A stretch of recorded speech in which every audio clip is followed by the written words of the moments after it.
episode 574 comes to you live on the 3rd of October 2022. When it comes to the 20 over World Cup, which is the most anticipated World Cup. Beyond that, it is the Football World Cup, which is the next anticipated World Cup. But for now, let's focus on the 20 over World Cup. No team is 100% ready, which means every team has a few chinks in their armor which they need to fill the gap. There will always be some or the other things which will have to be filled in. That is, injured players or players not making runs or having backups for certain kind of players, that is all-rounders who are always on the injury list. So no team is 100% ready. Even in football, no team is 100% ready. Every team will have its own things to fill. Never in any tournament is a team 100% ready. It's just how we look at one team vis-a-vis the other. We presume that teams like, especially what we call associate teams in this particular sport, teams like UAE, Singapore, Hong Kong, will be considered weaker teams compared to the more stronger 11 teams. But in football, it's the other way around. India is a associate team compared to the stronger teams. Who are the stronger teams? Everyone knows. So let's not get into that debate. And who are? Because India is ranked 105 or just above it in the football list, and they're happy playing friendlies, and that too with teams like Vietnam and Singapore and Hong Kong. So whether we will ever play a proper match against what is called a stronger team? No. In hockey, India is considered a strong team, but their nemesis has always been Australia. Whenever India faces Australia in a hockey match, whether it's a group match or a normal tournament or a final of a tournament, as was seen in the CWG, India had no answers to Australia's attacking style. Despite winning all their group games, drawing one, reaching the semi-finals and finals with authority, they ran into the brick wall called Australia. So every team will have a nemesis. It's just how you deal with that situation. No team is strong, no team is weak, and if any team has any weaknesses, it's just a matter of coincidence or sayog. It's how a team performs on that particular evening or that particular afternoon that is seen as how the team will perform. But for now, let's get into the India South Africa T20 Cup. Now, game 1 and game 2 couldn't be more like apples and oranges. A team which could not score 100 runs in their 20 overs nearly chased down 240 runs in 20 overs just a couple of days later, which shows in 20 overs there is no baggage, there is no burden of what has happened in the previous match, and especially when it's not a World Cup, when you're playing different teams, you're playing the same team at least 3 or 4 times in a space of a week, so you don't have to change your plans. And how do you look at how the match went? Of course, win the toss, bowl first. South Africa hoped that it would be a deja vu or what happened in game 1, and they would bowl out India for between 100 120. It didn't happen. India went on to score a decent score of 2, around 240, which is good. It's a very good score. It's almost going at 12 runs per over, which means you need to score 2 runs per ball. And South Africa must be regretting that the first 3 or 4 overs they started slow and they lost wickets. If not for David Miller, who scored more than 50% of those runs, and their talismanic batter in Quinton de Kock, who usually scores fast but was not able to get off the blocks, as is the terminology, South Africa may as well chase down the score of 240. But they started slow and then suddenly decided to explode in the last 9 overs. And then once again, India's death bowling or Mrityu bowling came into the question. Can they do it? No Bumrah, no Bhuvneshwar, no Mohammad Shami. The pressure was on the likes of Harshad Patel, Akshar Patel, Deepak Chahar, who was the standout bowler in this entire run fest of over 450 runs, where you saw fours and sixes as if it was game happening in your backyard, but almost looked like that. And then every time they do it, the commentators regret. Oh, look at the size of the bat. Oh, look at the width of the bat. Oh, look at the size of the ground. I think these are excuses. Bats sizes have not changed. Ground sizes have not changed. If it's a small ground, it has remained a small ground. Before also 20 years ago, 30 years ago, right now, 20 years into the future, unless the the ground authorities decide that they will completely renovate the stadium and make it into a big stadium, but that rarely happens because it's a very expensive project. So if a stadium is originally bigger stadium, especially in this sport, then it remains that. Unless of course you want to renovate it and then due to whatever logistical reasons, the stadium becomes the ground size dimensions become smaller or they're reduced. Generally, these things are not really focused on. So bigger grounds, smaller grounds are not relevant. If India is scheduling matches in relatively smaller grounds like Indore or Guwahati or Delhi, they have to do it because it's a rotation policy where the governing body has to make sure that every stadium in the country with over 36 states and at least each state having at least one stadium, some having more than one stadium because if it's a huge state, there are multiple cities. So those things also come into effect, and there are a lot of reasons as to why such things happen. It's a question of rotational policy, so let's not get into those details. Wherever the match is scheduled, the players know it. This is the size. They have to deal with it. And of course, one can question that Australia's grounds are bigger. They have been bigger since forever. Whether it was in the 70s, 80s, where there were no boundaries, that is the boundary holding, the cushioning you see right now, or you have boundary holdings and there are slight renovational changes, but those are slight changes. That's just the way we perceive it. Now you see the hoarding with electronic advertisements. Once upon a time, you had static advertisements. Now you see electronic advertisement. That's just the way things work. That's just how things progress. That's the way things are. And those boundary cushioning, it's just because it's easier for the third umpire to check if the ball has touched that boundary cushioning directly or it has bounced. And the boundary cushioning allow a bit of cushioning literally for the fielders so that even if they slide, they are kind of a bubble wrap so that they don't injure themselves. And sometimes it's difficult to spot the ball when you don't have those boundary cushions and the ball just trickles away. Those boundary cushions are for a lot of reasons for advertisements, which allow advertisers and sponsors to put their name over there. And then there's a gap between the boundary cushion and the hoarding so that even if the players slide, they don't collapse into the hoardings, which are now electronic and equally dangerous as once upon a time as they were when they were static advertisements. So these are just few minor changes that are brought about, so you cannot see these as an excuse. But overall, how do we look at game number 2? Well, once again, a team which could not score 100 in one game nearly chased down 240.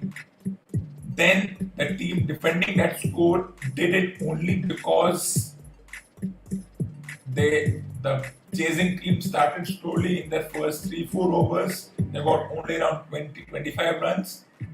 So they were able to cushion that impact which the batters did in the last few overs when they just went head for leather and hit fours and sixes for fun. But that's what 20 over is all about. It's always been like this. There is no time to settle down. You just go bang, bang, bang. That's the philosophy. It's nothing to do with modern day cricket or ancient day cricket or medieval day cricket. If the ball is supposed to be hit, whether it's a small ground, big ground, even the best of ball, Yorker can go to the boundary. That's the way things are in this particular sport, and that's the way things will remain in this particular sport. So there's no use complaining about how things are. And how will game 3 progress?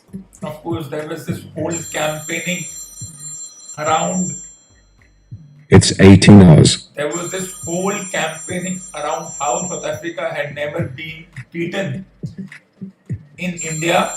They had undefeated, they never lost a bilateral tournament, and everything that was said turned around.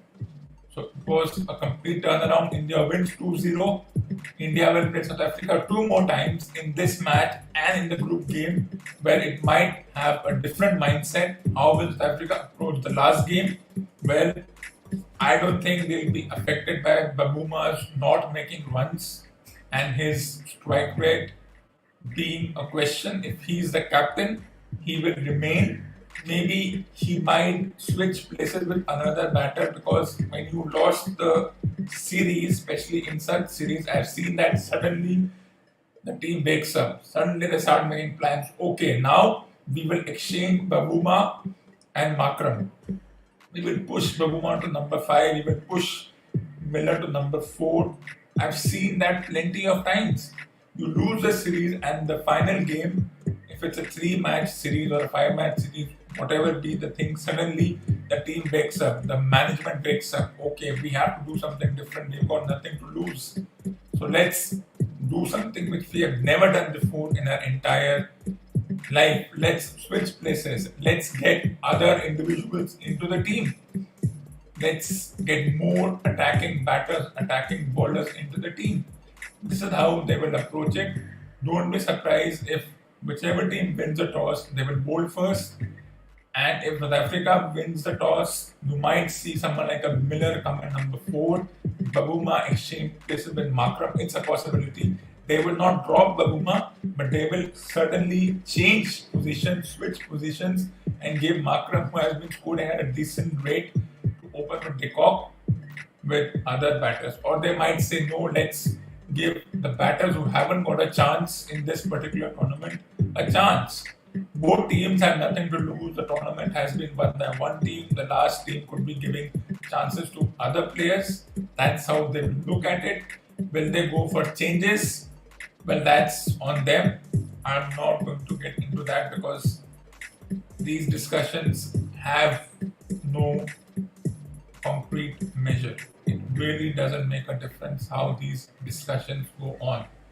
But something interesting has happened. As one knows, the focus is on the 20-over format, with the 20-over World Cup just a couple of weeks away. But the Indian Cricket Board scheduled a ODI tournament with South Africa. And if you look at the team selected for the ODI tournament, where the usual suspects, the mainstream players, won't be part of the setup, by the time this ODI tournament begins, those 16, 17 individuals will already be on the plane to Australia and land in Melbourne for a couple of warm-up games. So they'll have a couple of days just to get into the mood, and things like getting adjusted to the gap between the two countries and all those things. I think these players have traveled enough. They know there's a 5.5 hour gap between India and Australia. They already know that. So I don't think such frivolous things make a difference. But the 50-over World Cup, which is seen as an irrelevant thing right now, considering what has happened over the past few months and how pseudo experts have called for the disbandment of the ODI format as a whole, or reducing the number of overs, and so much debate and discussion has gone into it. I don't really agree with it, but that's the way things are. Just have a look at the team. The players selected, they're not totally new players. They perform at the domestic level. Most of these players have performed at the international level. So it's not a new team at all. It's a new team in the sense that you don't have the usual suspects who were once upon a time in the fringe division. Most of these individuals could be called as individuals in the fringe division. But the thing is, you have only 3 games. How many changes can you make? Here also there are a couple of usual suspects in Dhawan, Gill, Iyer, Ishan Kishan, Sanju Samson, Kuldeep Yadav, Ravi Bishnoi, Avesh Khan, Mohammad Siraj, and Deepak Chahar. These are and Shardul Thakur. These are the mainstream among the fringe division who have played at the highest levels, maybe not at the World Cup level. That's when you get a chance. But from this group, I can assure you, I've said before, the likes of Shubman Gill, Gaikwad, Iyer, Ishan Kishan, Sanju Samson could be your main players, and in 4 to 5 years' time, when the current group closes that chapter and moves on to another chapter, which is post, you know what, these could be the guys, and we call Rohit Sharma and Virat Kohli and their contemporaries as the best white ball, red ball players. Don't be surprised in 4 to 5 years' time, you would be calling Gill as the best white ball player, best red ball player. Sanju Samson will be in that mode of Dinesh Karthik. He will be in and out of the team. He'll work hard to come into the team, then be dropped, then be in. Ishan Kishan will find himself along with Rishabh Pant competing for that position. The likes of Avesh Khan, Mohammad Siraj will be competing. Once the likes of Bumrah and Mohammad Shami and Umesh Yadav also called it a stop to their respective careers.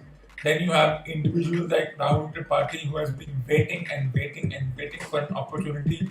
Third time he's been selected in a 16-17 member squad, but has never got an opportunity to play in the main 11.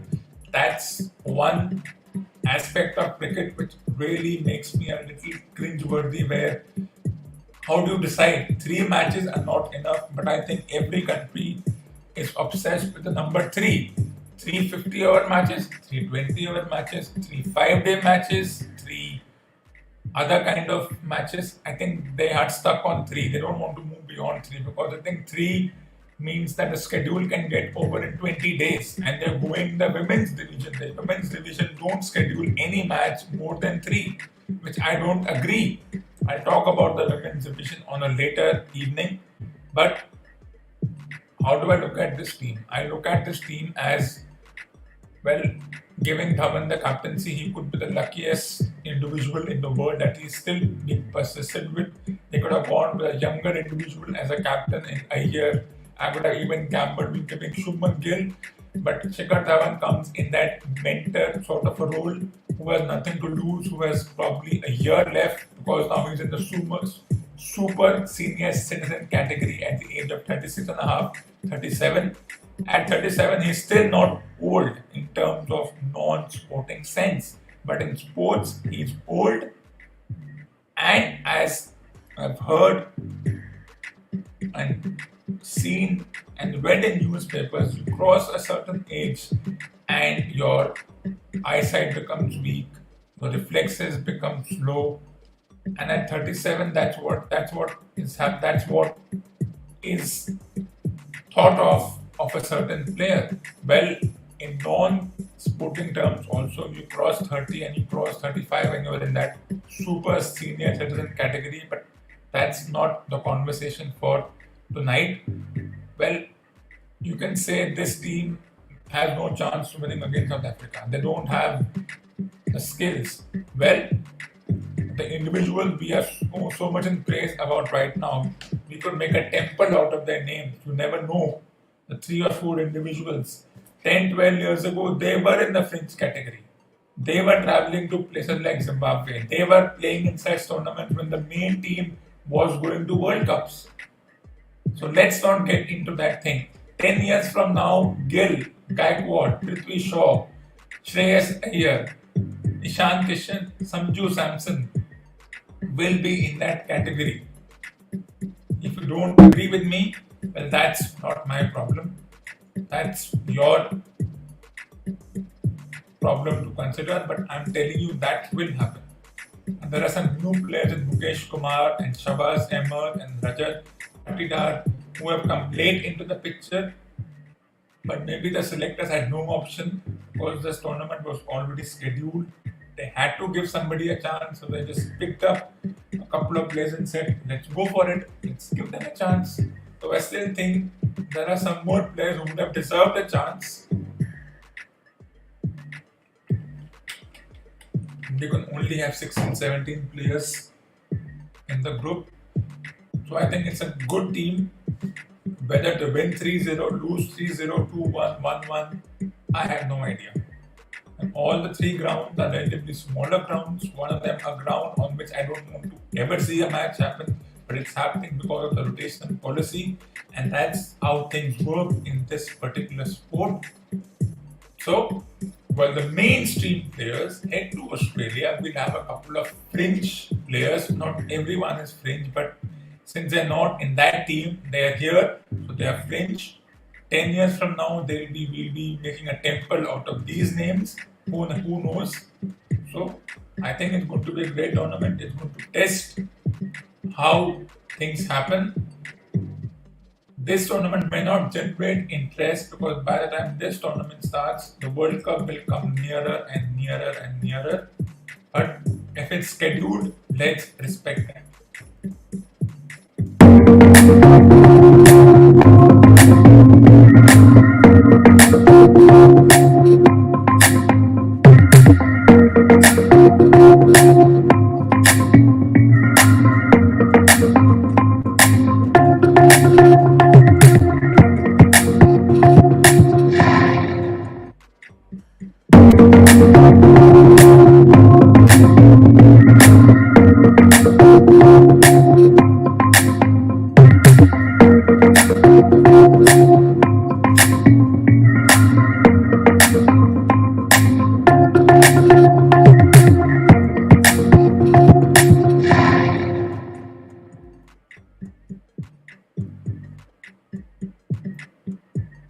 Episode 575 will come to you live on the 5th of October 2022.